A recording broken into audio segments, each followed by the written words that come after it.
ఇక్కడ విద్యానగర్లో మాస్టర్ మొదట్లో ఏం జన్మదినాలు చేసుకోలేదు. చివరికి మేమందరం రెక్కలొచ్చి, మేమంతా పేద కుటుంబాల వాళ్ళం దాదాపుగా, అందరం రెక్కలకు పట్టుకొచ్చి ఉద్యోగాలు చేసుకోవడానికి బతుకు వెతుక్కొని వెళ్ళిపోయే రోజుల్లో మాస్టర్ని చూడాలి, అందరం కలవాలి. ఎప్పుడు ఎలా?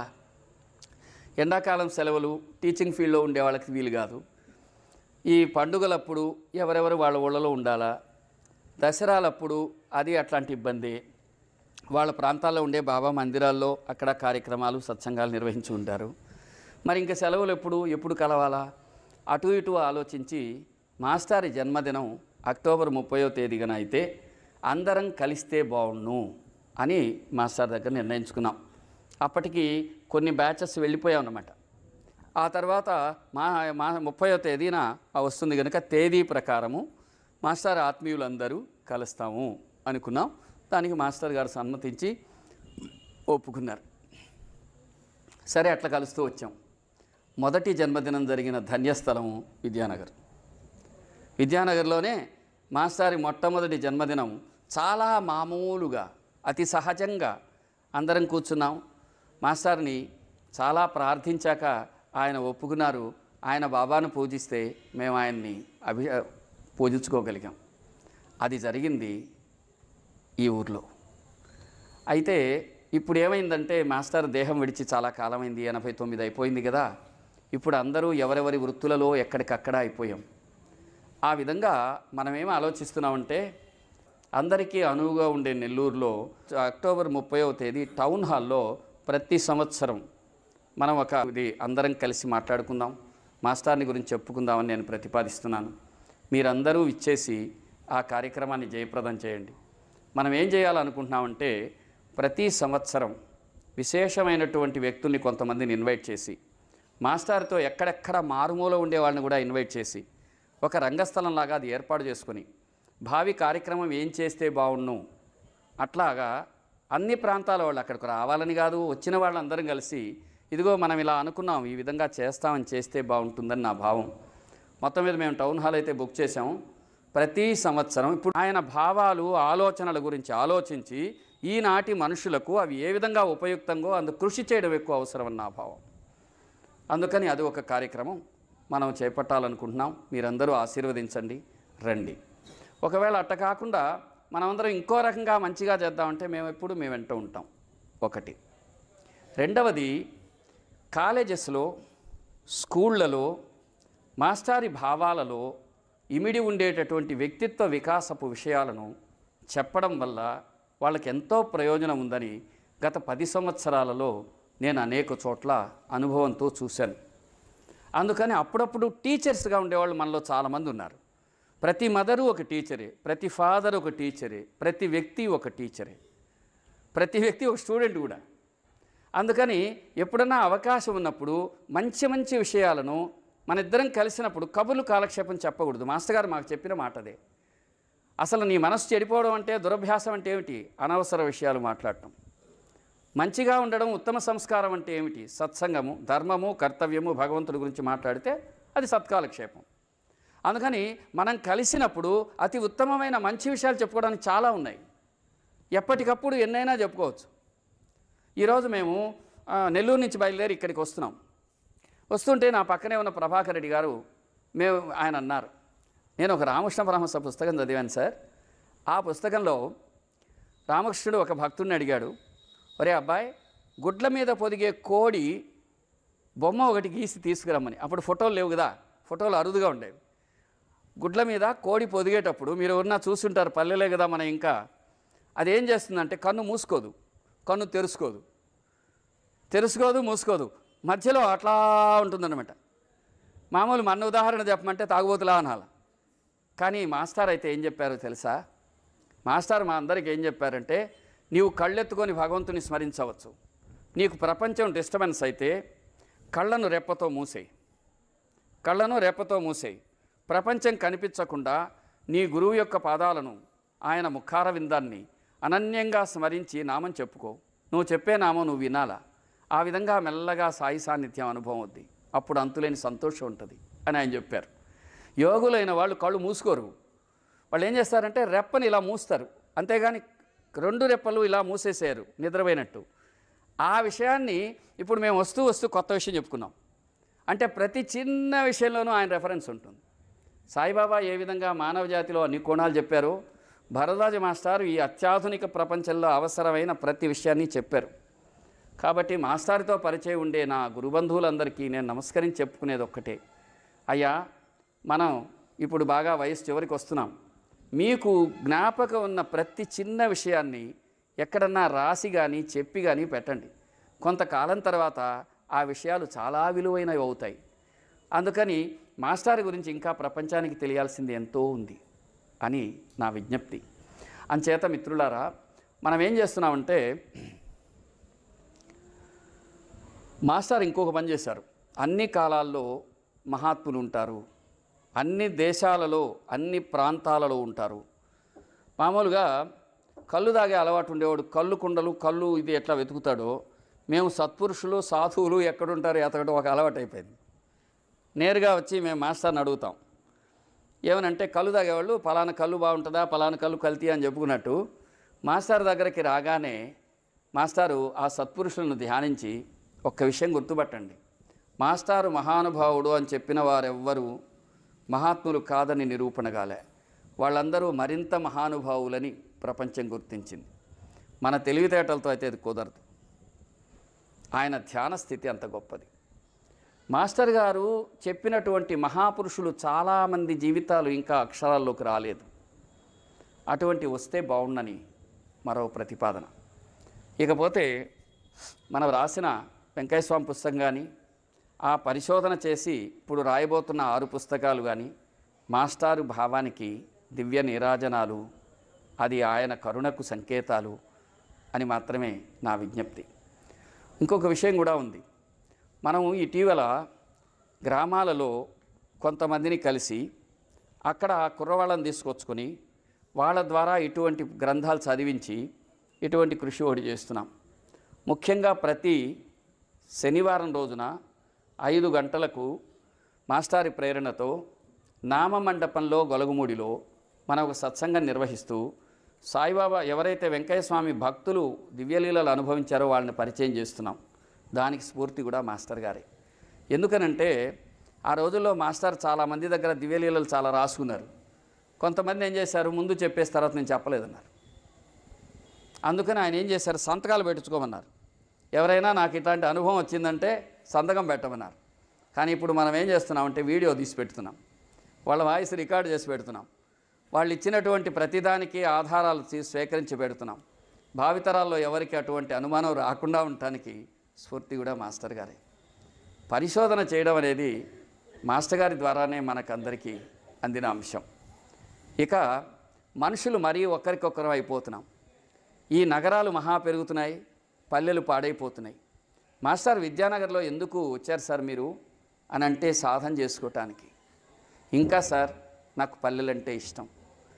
అందుకని ఆయన ఈ పల్లెల్లో చాలాసార్లు మాస్టర్ని చాలా విచిత్రంగా సత్సంగాలకు పిలిచేవారు. ఆయన సత్సంగానికి పిలవకపోవడమే, పిలిచారంటే వచ్చేస్తారు అంతే. సైకిల్ ఎక్కి చాలా చోట్ల పోయేవారు, నడిచిపోయేవారు. కొన్నిసార్లు అయితే ట్రక్కులో కూర్చొని మాస్టర్ అద్భుతంగా సత్సంగం చేసిన రోజులు ఉన్నాయి. అక్కడ ఎందరున్నారని ఆయన పట్టించుకోలేదు. కనీసం ఆయన వాణి ఆ గాలి అయినా విని భావితరాలకు అందించి ఉంటుంది. ఆ విధంగా ఈ ప్రాంతమంతా ప్రతి చోట మాస్టర్ వెళ్ళి సత్సంగం చేసి ఉన్నారు. మీరందరూ కూడా అవకాశం ఉన్నప్పుడు కొన్ని గ్రామాలు ఎంచుకొని మన మందిరాన్ని కేంద్రంగా తీసుకొని ఈ మందిరం వాళ్ళు ఇదిగో ఈ ప్రాంతంలో రోజు ఒక్కొక్క ప్రాంతంలో వెళ్ళి బాబా గురించి, ధర్మం గురించి, వ్యక్తిత్వ వికాస నైపుణ్యం గురించి, వివేకానంద స్వామి రచనల గురించి, ఇట్లాంటి వాటి గురించి చెప్పుకుంటే మనకి ఎంతో ఎంతో ఉపయోగం ఉంటుంది. ఒక మాస్టర్ చెప్పిన అనేక విషయాల్ని ఇప్పుడు ఎప్పుడైనా అక్కడక్కడ చెప్తూ వస్తే ప్రపంచం ఆశ్చర్యంతో నోరెత్తి చూస్తుంది. ఒక 2-3 చిన్న చిన్న విషయాలు చెప్పి నా ఈ ప్రవచనం ముగిస్తాను. మనకు పెళ్ళవగానే అరుంధతి వశిష్ఠులని 2 నక్షత్రాలకు నమస్కరిస్తారు. అప్పట్లో చాలామందికి అది సరదా. ఈ పల్లెటూళ్ళలో ఎవరన్నా ఒరే అబ్బాయి పగలు చూపిస్తారనమాట. పగలు నక్షత్రాలు ఎట్టుంటాయి, వీడు తెలివిగలవాడు అనుకుంటాడు. పగలు చుక్కలు ఎక్కుంటాయి స్వామి అంటాడు. అయ్యా వాళ్ళు గొప్ప మహాత్ములేరా దండం పెట్టు అంటే పెట్టేవారు.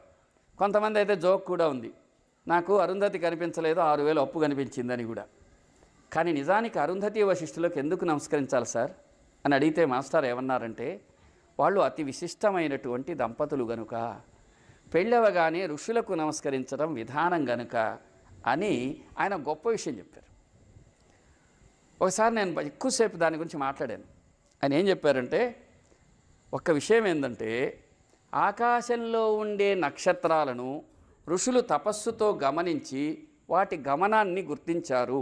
ఇది నువ్వు ఒప్పుకుంటావా అని అడిగారు. అంటే టెలిస్కోప్ లేదు, కింద కూర్చున్న ఋషి తన తపస్సుతో విశ్వాంతరాళంలో ఉండే నక్షత్రాల గతిని గుర్తించాడు అనే మాటను ఒప్పుకుంటావా?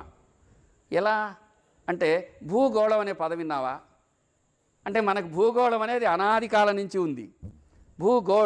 భూగోళం, గోళం అంటే రౌండ్ అని అర్థం. రౌండ్ అని ఎవరు చెప్పారు? గెలీలియో చెప్పారంటారు. లేదు, భారతీయ ఋషులు వరాహావతారం గురించి చెప్పినప్పుడే వరాహమూర్తి భూగోళం ఉంది. అంటే భారతీయ ఋషి జ్ఞానం అంత ప్రాచీనం. అంతేకాదు, మరి ఈ విశ్వాంతరాళంలో ఎక్కడెక్కడో ఉండే ఆ నక్షత్రాల గురించి ఎందుకు చెప్పారంటే, వాటికి ఖచ్చితంగా ఉండే వైశిష్ట్యాన్ని నేల మీద కూర్చున్న సైంటిస్ట్ ఋషి చెప్పాడంటే దాంట్లో వాళ్ళకు వచ్చిన జ్ఞానం కారణం ఏంటో. ఇటీవల ఒక విషయం నిరూపణ అయింది. ఏమిట్రా అంటే, అయ్యా మాస్టారి పాదాలను తలుచుకుంటే అబ్బో ఎంత అద్భుతం. ఈ మధ్య నారాయణ ఇంజనీరింగ్ కాలేజ్ వాళ్ళు పిలిస్తే కూడా అక్కడ పిల్లలందరి ఈ ఫస్ట్ సెషన్ ప్రారంభమయ్యే రోజు కూడా ఇదే చెప్పాను నేను. ఆ అరుంధతి వశిష్ఠుల నక్షత్రాల్లో ఒక విచిత్రం ఉంది. ఇక ఏ గోళమైనా ఏ గ్రహమైనా తాను భూమి ఉంటుంది, చుట్టూ చంద్రుడు తిరుగుతాడు. ఒక సూర్యుడు ఉంటాడు, చుట్టూ కోట్ల నక్షత్రాలు తిరుగుతాయి. కానీ విశ్వాంతరాళం మొత్తం మీద తను తిరుగుతూ రెండు ఒకదాని చుట్టూ సమంగా తిరిగేటటువంటి గ్రహాలు అరుంధతి వశిష్ఠులు రెండే. అంటే దంపతులు ఎలా ఉండాలి అంటే, ఒకరు పరస్పరం ప్రేమతో మెలిగి ఒకరు హృదయానికి ఒకరు బుద్ధికి సంకేతమై బతకాలనే దివ్య ఆదర్శం భారతీయులలో ఉండి దాన్ని నిర్ణయించారని అది ఇటీవల రుజువైంది. ఆహా, ఎంత గొప్ప విషయం. ఆ విషయాన్ని చూచాయిగా మాస్టర్ అద్భుతంగా దాన్ని నిర్ణయించి చెప్పారు. అంతేకాదు, మన మాస్టారు ఎంత అద్భుత స్ఫూర్తి కలిగి ఉండేవారంటే, ఆయన అలా కూర్చొని ధ్యానం చేస్తూ బాబాను చూస్తూ ఉంటాడు. అక్కడ బాబా కూర్చొని ఉంటారు. మనం కన్నా స్మరిస్తూ, ఆడ పట్టం కాదు, బాబా కూర్చుని ఉంటారు. మనం మెల్లగా చూస్తే మన మనసు అంతర్ముఖమై భలే శాంతి సంతోషాలతో ఉంటుంది.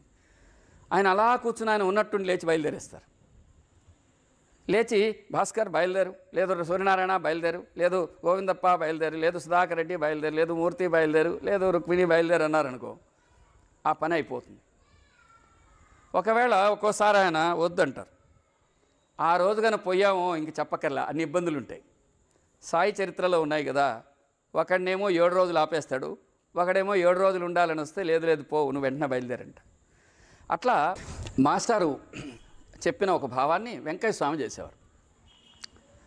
వెంకయ్య స్వామిని చూసొచ్చి, ఈయన అద్భుతమైన అవధూతమూర్తి, ఒకనాటికి ప్రపంచం ఈయన్ని గమనిస్తుంది అని ప్రపంచానికి చాటి చెప్పింది. ఆయన అవధూత అని చెప్పింది మాస్టర్ గారే. అదట్టు ఉంచుదాం.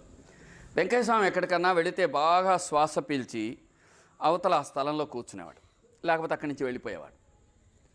బహుశా అటువంటి ఏ అంతర్లీనమైన మనోదృష్టితోనో మాస్టర్ కూడా మాకు ఆయనను చూస్తే భలే విచిత్రంగా ఉండేది. ఆయన గన బయలుదేరు అని గన విభూతి ఇచ్చారో ఆ పని ఎక్సలెంట్గా అయిపోద్ది. ఆయన గన అభ్యంతరం ఏమన్నా చెప్పారో అది గింజుకున్నా కాదు. అట్లాంటి ఎన్నో అంశాలు మాస్టర్ విషయంలో చూసిన వారు ఉన్నారు ఇక్కడ. అందుకని మనం ఏం చేస్తున్నామంటే, మానవ సంబంధాలను మనుషులు ఒకరికొకరు, ఇప్పుడు నాకు డబ్బు ఉంటే చాలు, నాకు పని ఉంటే చాలు, నాకు ఇంకోటితో ఏం పని అనుకుంటున్నారు. నెల్లూరు బాగా నగరంగా విస్తరించే కొద్దీ మానవ సంబంధాలు పేలవంగా మారిపోతున్నాయి. నెల్లూరే కాదు, అన్ని చోట్ల అట్లే ఉంది. ముఖ్యంగా బాధాకరం ఏంటంటే, జనం గుంపులుగా ఉన్నా కూడా ఒకరికొకరు తెలియరు. ముఖ్యంగా నెల్లూరులో బోడిగాడి తోటనుంది, అక్కడ శవ సంస్కారం చేస్తారు. అక్కడికి పోతే ఒక్క శవాన్ని తీసుకుని ఒక్కొక్కడే వచ్చి ఉంటాడు. ఈ మధ్య ఒక రోజు నేను వెళ్ళినప్పుడు ఒకరితో ఎవరో పోయాను. పోతే ఒక కుర్రవాడు ఒక తండ్రి శవాన్ని తీసుకుని ఒక్కడే వచ్చున్నాడు. ఏమయ్యా ఒక్కడే వచ్చావే అని. అవును సార్ అన్నాడు. ఏం చేస్తావు? నేను సాఫ్ట్వేర్ ఇంజనీర్ సార్, మా అమ్మ చనిపోయింది, మా అక్క అమెరికాలో ఉంది, మా అన్న ఆయన. ఎంత ఘోరం. కనీసం వెనకబడిన పల్లెలో నిరుపేదల మధ్యలో ఎంత దరిద్రులు కష్టపడే వాళ్ళైనా సరే ఇంత ఘోర దరిద్రం ఉండదే. మనిషికి కనీసం కుక్క కష్టం వస్తే 10 కుక్కలు అరుస్తాయి, ఒక కాకి కష్టం వస్తే 10 కాకులు వస్తాయి. పశువులకు పక్షులకు ఉండే గుణం కూడా మానవులకి లేకుండా పోయింది. అందుకని మనుషులు సమిష్టిగా ఉండాలా, అందుకని సత్సంగాలు ఏర్పాటు చేయాలా. సత్సంగం యొక్క సత్స్ఫూర్తి ఎందుకంటే మనిషి సంఘజీవి, మనం నేర్చుకున్నంతా ఒకరి నుంచి ఒకరికి. అందుకని మన వేదంలో ఏం చెబుతారంటే స్వాధ్యాయ ప్రవచనాభ్యో న ప్రమదితవ్యం. గాలి పీల్చటం, అన్నం తినటం ఇవి కాదు, నువ్వు నేర్చుకోవాలి, నేర్చుకుంది పంచుకోవాలి. ఏది విస్మరించినా నీ జీవితం మిస్ అవుతావని. అందులో భాగంగా మనం ప్రతి నెల ఒకరోజు అంటే 2వ ఆదివారం రోజున సాధనా పదయాత్ర అని ఒకటి ప్రారంభించాం. 4 నెలలైంది. మేము మొదట ప్రారంభించినప్పుడు ప్రతి 2వ ఆదివారం అంటే పై ఆదివారం వస్తుంది, ఈసారి 12వ తేదీ చిల్డ్రన్ పార్క్ సాయిబాబా మందిరం నుంచి ఉదయం 6ంటికి బయలుదేరతాం. భగవన్నామని చెప్పుకుంటాం. ఎంత దూరం నడవాలి, ఎట్లా నడవాలి, విధి నిషేధాలు ఏమీ లేవు. బాబా నామని చెప్పుకుంటాం. ఇష్టం మధ్యలో వెంకటస్వామి ఓం నారాయణ ఆదినారాయణ అని కూడా చెప్పుకోవచ్చు, ఏదైనా చెప్పుకోవచ్చు, నిర్బంధం లేదు. ఎంత దూరం పోవాలని లేదు, మధ్యలో జాయిన్ కాకూడదని లేదు, మధ్యలో ఎక్కడ వెహికల్ ఎక్కకూడదని లేదు. ఒక్క అడుగైనా సరే భావస్ఫూర్తితో వేస్తే చాలు. 10 మందిని కలిసి జీవించటం, 10 మంది ప్రతివారి కోసం ఒక్కరు, ఒకరి కోసం ప్రతివారు, ఇది మన ఆదర్శం. ఇది చాటింది మాస్టర్ గారు. అటువంటి మాస్టర్ గారి ఆదర్శం కోసము మనం చేస్తున్న సత్కార్యం అది. కాబట్టి మీకు అవకాశం ఉన్నప్పుడు ఖచ్చితంగా రండి. అది మీ అందరి కార్యక్రమం. మనం అందరం నడుస్తాం. మధ్య మధ్యలో అనేక మంది మనకు కావలసిన ఏదో ఆహారం అది ఇస్తారు. అలసట మంచినీళ్ళు గించినీళ్ళు ఏం తెచ్చుకోక్కర్లేదు. ఆ తర్వాత 11 కిలోమీటర్ల దూరానికి చేరేపటికి ఎవ్వడి ముఖాల్లో అలసట ఉండదు. కాళ్ళు ఏమన్నా కొద్దిగా నొప్పి ఉంటాయేమో కానీ అందరూ పిల్లలు, పెద్దలు, వృద్ధులు, కళ్ళు లేని వాళ్ళు, కాళ్ళు సరిగా లేని వాళ్ళు కూడా వస్తున్నారు. అంటే మన ఉద్దేశం ఏంటంటే క్రమంగా ఆ సత్సంగం, దానికి సత్సంగాన్ని జోడించి దాని ద్వారా మాస్టర్ ఏర్పాటు చేసిన భావస్ఫూర్తిని ప్రచారం చేసి దాని ద్వారా ఒక్కరికైనా మేలు జరిగితే సంతోషిస్తామని.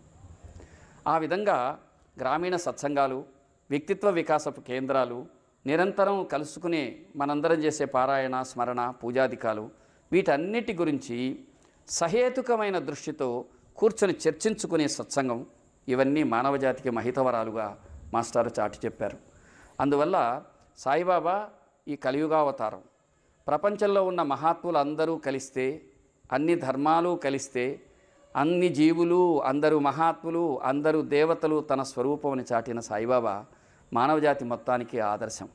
అంటే అర్థం ఏంటంటే మనం ఎవరమైనా ఎట్టివారమైనా ఆయన పాదాలు ఆశ్రయిస్తే మనం మెరుగ్గా బతకగలం. మనం అర్హత సాధిస్తే ఆయన ఇవ్వదగిన జ్ఞానధనాన్ని మన కోసం గోనులు సంచీలుగా పట్టుకొని ఉన్నాడంట. గోని సంచీలు నిండిపోతున్నాయి, తీసుకునేవారు రారే అని అప్పుడప్పుడు బాబా ధుని దగ్గర చేరి పాడేవారని కొన్ని జ్ఞాపకాల్లో రాశారు. రండి రండి గోని సంచులు, జ్ఞానపు ధనులు, జ్ఞానధనం. విభూతి అంటే విశ్వవిభుడైన పరమేశ్వరుడి ఐశ్వర్యము అని అర్థం అన్నమాట. అది అందుచేత నేను చివరగా కొన్ని శ్లోకాలు చదివి, ఈ శ్లోకాలు మాస్టారు బాబా రాయించుకున్నవి, ఇవి ముఖ్యంగా మాస్టర్ మీద ఎక్కువగా ఉంటాయి, బాబాకు అన్వయించి ఉంటాయి. దీంతో ఈ ప్రవచనాన్ని ముగించే ముందు మీ అందరికీ సాదరంగా సాధనా పదయాత్రకు, విశిష్ట సత్సంగానికి, గొలగముడికి శనివారం నాడు మనం నెల్లూరులో ప్రతి ఆదివారం 7:30, 8:30కి నిర్వహించే 10 సంవత్సరాల నుంచి చేస్తున్న సత్సంగం విశ్వవ్యాప్తంగా ఎక్కడైనా ఇంటర్నెట్ ఉండేవాళ్ళు లైవ్గా చూడొచ్చు.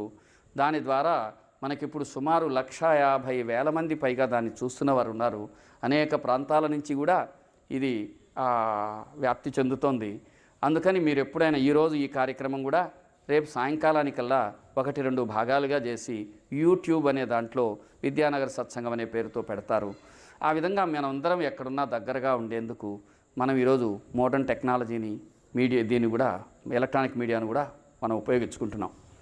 అందుచేత మనం అప్పుడప్పుడు కలుస్తుందాం.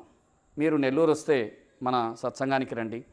నేను ఎప్పుడూ విద్యానగర్ మా అమ్మగారి ఇల్లు లాంటిది, మాతృస్థలం ఇది. నన్ను ఎవరో సాయంకాలం మీరు కొంచెం వస్తారా అంటే లేదు సార్, మా అమ్మగారింటికి, మా మాతృస్థలానికి వెళుతున్నానండి, మా సన్మిత్రులందరినీ చూస్తాను, నేను ధన్యుడిని అవుతానని చెప్పుకొని వచ్చాను. కాబట్టి మిత్రులారా, ఆత్మీయులారా, గురుబంధువులారా, మీరెంతో ధన్యాత్ములు. మేము ఇక్కడికి రావాలంటే ఎంతో కష్టపడి కానీ ఇక్కడికి రాలేం. ఇక్కడున్న మీరు ఆ ధన్యతను మరింతగా ఉపయోగించుకోండి. ఆ విధంగా మీ అందరి ధన్యత మనందరిది అని చెప్తూ, మాస్టర్ గురించి నాకు దిగులు ఉండేది. ఎంతసేపు మాస్టర్ గురించి కృష్ణమాచారి గారి మీద ఒక శ్లోకం ఉండేది. ఇది అనంతార్య తనూజాతం సాయినాథ సమప్రభం భరద్వాజ మహం వందే సర్వశిష్య ఫలప్రదం అని. అటువంటి శ్లోకాలు కొన్ని వస్తే బాగుండు, అవి ఇంకా ఆయన భావాన్ని చెబితే బాగుండు అని అనుకునేవాడిని. మనకు శ్లోకం ద్వారా హృదయానికి దగ్గరగా ఆ భావస్ఫూర్తి కలుగుతుంది. సదా నింబ వృక్షస్య మూలాధివాసాత్ అలాంటిదే కదా. ఆయన ఉన్నది వేప చెట్టు కింద. ఆయన సంస్పర్శ వల్ల ఆ వేప చెట్టు తీయగా మారిపోయింది.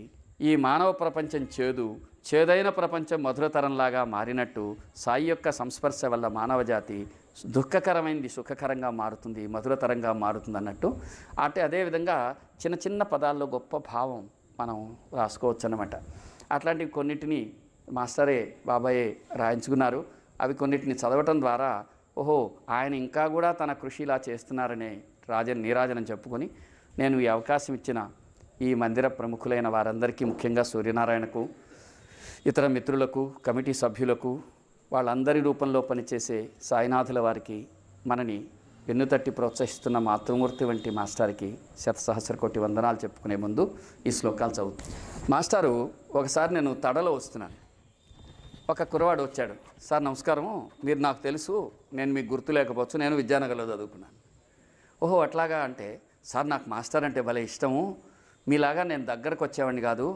మాస్టరు ఒక షర్ట్ వేసుకొని, ఆయన క్రీమ్ కలర్ షర్ట్ వేసుకొని నడుస్తూ ఉండేవారు, దర్జాగా నడిచేవారు. ఆయన ముఖంలో భలే సంతోషం, ఆనందం ఉండేది.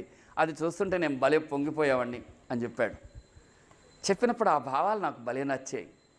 దాన్ని చూసి ఈ శ్లోకం రాసుకున్నాం మనం. ఆనందమానందకర ప్రసన్నం. మాస్టారు ఆనందం అని ఒక వ్యాసం కూడా రాశారు. జీవిత లక్ష్యం ఏంటంటే ఆనందం అని. అది ఆయన పొందారు. ఆనందమానందకర ప్రసన్నం గురుదేవ ముఖ్యం స్మరయేవ నిత్యం. మేము ఎన్నోసార్లు మాస్టర్తో పడుకున్నప్పుడు ఒకే గదిలో పడుకునేవారం. వివాహం కాకముందంతా కూడా మేమంతా ఒక దగ్గరే నిద్రించడానికి అభ్యంతరం ఉండేది కాదు. మాస్టర్ శ్వాస పీల్చి దీర్ఘంగా వదులుతుంటే మనం నామం చెప్పుకునేదంతా అందులో ఉంది అనిపించేది. ఆయన శ్వాసలో సాయినాథుడు సజీవ స్ఫూర్తిగా ఉండేవారు. గురుదేవ ముఖ్యం స్మరయేవ నిత్యం.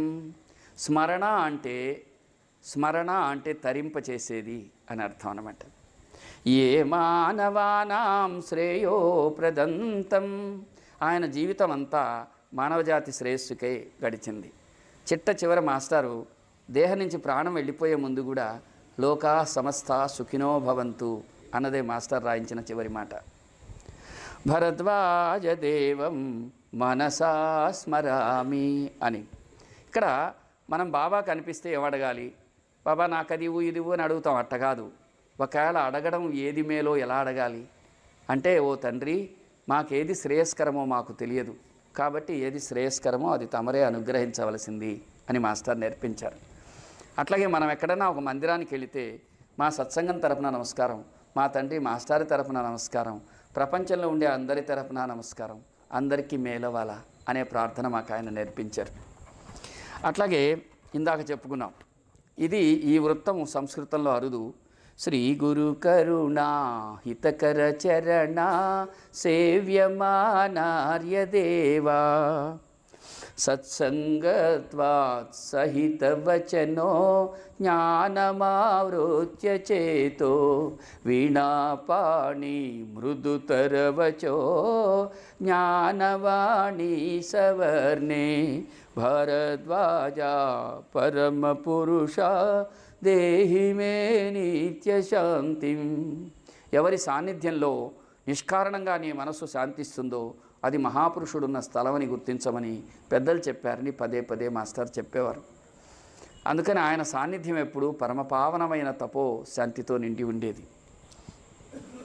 ఒకసారి మాస్టర్ ముఖాన్ని ఎక్కువసేపు ఎదురుగా కూర్చొని చూస్తూ ఉండేవాడిని. భలే ఆనందంగా ఉండేది. భలే అందరూ ఆనందాన్ని పొందేవాళ్ళం మేము. అది మామూలుగా అరుదైన సంతోషం. అది అహం సుపశ్యామి ముఖారవిందం. మనం ముందలా ముఖాన్ని చూస్తాం. చూచిన కొంచెం సేపటికి మనకు బాగా పరిచయమైన రూపం వెళ్ళిపోయి హృదయంతో సంబంధం ఏర్పడింది. మాస్టర్ చెప్పిన మాటలు ఇవి. హృదయంతో సంబంధం ఏర్పడిన తర్వాత అంతరంగపు లోతులు అర్థమవటం ఆరంభిస్తాయి. ఆ తర్వాత పూజించే మనము, పూజించబడే బాబా పూజ వేరు కాకుండా పోతుందని మాస్టర్ గారు 9వ అధ్యాయంలో ఆత్మజ్ఞానానికి ధ్యానం అవసరం, ధ్యానం అంటే ప్రత్యేక వస్తు కోరికాదుల మీద కాకుండా సర్వాంతర్గతుడైన పరమాత్ముని మీద నిలపడమే. ఆ విధంగా చేస్తే పూజించే నీవు, ధ్యానించబడే నేను, ధ్యానం అనేది మాని అంతటా ఒకటే అయిన చైతన్యం అనుభవం అవుతుంది. దాన్నే పెద్దలు చైతన్య ఘనత లేక బ్రహ్మ సమరస్త అని వివరించారని చెబుతారు. ఆ విధంగా ఆ భావాన్ని ఇదిగో ఈ శ్లోకం. అహం సుపశ్యామి ముఖారవిందం, అహం సుపశ్యామి హృదంతరేవ, అహం సుపశ్యామి తవాత్మరూపం, ప్రసీద దేవేశ గురుస్వరూప.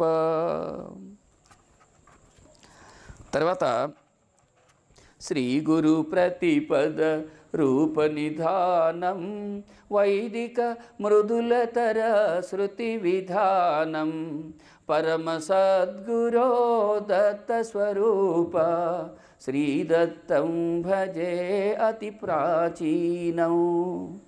దత్తాత్రేయ సంప్రదాయాన్ని ప్రాచీనంగా అది ఉంది, దాన్ని మళ్ళొకసారి తెవ్వి సత్సంగాన్ని, దత్త సంప్రదాయాన్ని ప్రపంచానికి ఇటీవల పరిచయం చేసింది మాస్టర్ గారు. సత్సంగం అనే పదం కూడా ఎప్పుడో ఉంది, గిరితలాలు సూర్యచంద్రుల వలె అతి అనాది సిద్ధమైనది. కానీ ఆధునికమైన ప్రపంచానికి పరిచయం చేసింది మాస్టర్ గారు. అంతా వేరే వాళ్ళు చేశారు, కానీ ఆ విధంగా కాకుండా ఏ విధి నిషేధాలు లేకుండా ఎవరైనా సత్సంగం అంటే కలయిక అని మాస్టర్ చెప్పిన విధానం అత్యాధునికం కూడా. అందుకని ఈ దత్తాత్రేయ విధానం, దత్తుడు అంటే తనను తాను మానవజాతి సముద్ధరణకు సమర్పించుకున్న భగవంతుడు అని, అది మహాత్ముల రూపంలో ఆయన వ్యక్తమయ్యాడు అని. తర్వాత సరస సుబోధ రచనా వాక్స్వరూప, అన్వేషణాగ్ని పరితప్త సమిత్స్వరూప, ప్రత్యుర్మున్మీలన సహజ సమాధినిష్ట, శ్రీ సాయినాథ గురుదేవ సమర్పితాత్మ. శ్రీ సాయినాథ గురుదేవుడికి తన సర్వాన్ని సమర్పించుకున్నవో ఆత్మస్వరూపుడా. సరస సుబోధ రచన వాక్స్వరూప, వాడుక భాషలో అందరికీ అర్థమయ్యేలాగా ధర్మాన్ని రచన చేసిన మహాపురుషుడా. అన్వేషణాగ్ని పరితప్తుడై జీవితాన్ని సమిధగా బాబా ధర్మానికి, అగ్నికి సమర్పించిన వారా. ప్రత్యుర్మున్మీలిన, ఇందాక నేను చెప్పాను కదా, తీవ్రమైన ధ్యాన నిష్టతో కనురెప్పలను కప్పి ధ్యాన సమాధి నిష్టలో నిలిచి ఉండేవో మాస్టారు, మీకు ఇదే నమస్కారం అని. ఈ నెలలో మనం ఒక పత్రిక ఒకటి ఉంది మనకి, సమినిధి అని. దాంట్లో ప్రతి నెల ఒక మాస్టర్ మీద ఒక శ్లోకం రాసుకుంటాం, బాబా మీద కానీ మాస్టర్ మీద కానీ. ఈ నెలలో ఏం రాసుకున్నామంటే, శరత్కాల చంద్రిక గురుచరణ స్పందిత, గంగాఝరి ప్రవాహిక బోధామృత ప్రసాదిత, సహనశీల భూస్వరూప జ్ఞాన దివ్యదాయక, అగ్నివాయు సమ్మిశ్రిత జీవనోద్ధారక. చివరిగా ఇది చదివి ముగిస్తాను.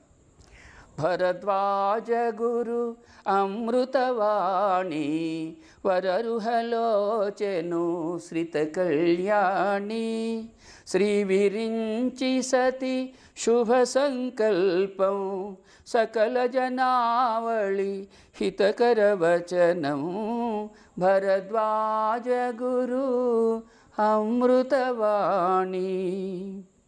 శ్రీ గురుదేవ సేవసులక్ష్యం, సత్సంగామృత పథ నిర్దేశం, భరద్వాజ ప్రభు అనుభవ సిద్ధ్యం, సర్వధర్మ సమ్మోహన సత్యం, వరద్వాజ గురు అమృతవాణి, వనరుహలోచను శ్రిత కళ్యాణి, సురుచిర సారస్వతమతి తరళం. మాస్టారు ఎంత గొప్ప విషయమైనా సారస్వతంలో ఇతరులు చెప్పడానికి ఎంత కష్టపడ్డదైనా అతి మామూలుగా చెప్పేయగలరు. బాబాలో మహిమాన్వితమైన గుణాలు ఎలా వ్యక్తమయ్యాయి, దానికి పేజీలు రాశారు ఇతరులు. సంధ్యకాల పుటాకాశానికి సహజ వర్ణాల్లాగా, పుష్పానికి సహజ పరిమళంలాగా బాబా దగ్గర అద్భుతమైన దివ్యలీలలు వ్యక్తమయ్యాయి. ఎంత ఈజీ అట్లా చెప్పగలరా ఆయన, అది ఆయనకే సాధ్యం. సురుచిరసారస్వతమతితరళం సత్సంగ్ మృదుమంజులతర వాగ్విశేషం గురుకరుణామృత సుమధురవచనం సకల సాధుజన దివ్య ప్రబోధం భరద్వాజ గురు అమృతవాణి. హే గురువర తవ పాద సరోజం, హే గురువర తవ పాద సరోజం సకల శాస్త్ర సంశోధిత సారం. హే గురువర తవ పాద సరోజం సకల శాస్త్ర సంశోధిత సారం. అతి విశిష్టతర కూర్మనివృత్తిం సుమనోదృక్పథ పూర్ణ ప్రసాదం భరద్వాజ గురు అమృతవాణి వనరుహలోచను శ్రిత కళ్యాణి. లాస్ట్లో మేము ఉదయాన్నే మా ఇంటి దగ్గర నుంచి వెళ్ళి ఆదిత్యనగర్ నుంచి సాయి సదన్ మందిరంలో అగ్ని పూజ చేస్తాం. మాస్టర్ ఎప్పుడైనా ఎక్కడికన్నా వెళితే ఏదైనా కష్టము సుఖము ఏదైనా సరే, మన ఇంట్లో పెళ్ళి అని చెప్పినా కష్టం అని చెప్పినా ముందు మందిరానికి వెళ్ళి ఒక పీచుండే కొబ్బరికాయ తీసుకొని నవధాన్యాలు అవి అగ్నికి సమర్పించి బాబాకు చెప్పుకొని వెళ్ళు అనేవారు. అది మేము ఏం చేసామంటే పిల్లలకు ఉదయాన్నే నిద్రలేవాలి అనే అలవాటు పెట్టుకొని కలిసి ఉండడం అనే భావంతో 5ంటికి మీరు ఎప్పుడన్నా అవకాశం ఉంటే రావచ్చు. కరెక్ట్గా 5:10 అప్పుడు ఆదిత్యనగర్లో ఆదిత్య డిగ్రీ కాలేజ్ ఎదురుగా ఉండే ఫస్ట్ లెఫ్ట్ లాస్ట్ హౌస్, మా వీధి పేరు సాయిరామ్ స్ట్రీట్, అక్కడి నుంచి సాయి మందిరం వరకు వెళ్తాం. అక్కడ 5:30 మధ్యలో మళ్ళీ వెనక్కి వస్తాం. ఈ పూజ అది అవుతుంది. మేము భలే ఎంజాయ్ చేస్తాం, దాన్ని భలే ఆనందిస్తాం. సరిగ్గా అటువంటి పరిస్థితినే మేము కొన్ని రాత్రులు మాస్టర్తో పాటు అక్కడ గుణపాడు దగ్గర ఒక రాత్రి వేళ గడిపాం. ఆ రోజు భలే ఆనందంగా ఉంది. అప్పుడప్పుడు బయట ఎక్కడన్నా వెళ్ళినప్పుడు ఆయన సాన్నిధ్యం అనుభవించిన భావాలను ఇందులో రాసుకున్నాం. అనుదిన హితకర శుభకర శ్రీకర దినకర కిరణా స్పర్శిత పూర్వే. అనుదిన హితకర శుభకర శ్రీకర దినకర కిరణా స్పర్శిత పూర్వే. అగ్ని సుసేవన గురు స్వరూప, అగ్ని సుసేవన ఋషి స్వరూప, సకల జీవహిత కరహిత వర్తన, సకల జీవహిత కరహిత వర్తన. భరద్వాజ గురు అమృతవాణి వనరుహలోచను శ్రిత కళ్యాణి. శ్రీ విరించి సతి శుభ సంకల్పం సకల జనావళి హితకర వచనం. భరద్వాజ గురు అమృతవాణి.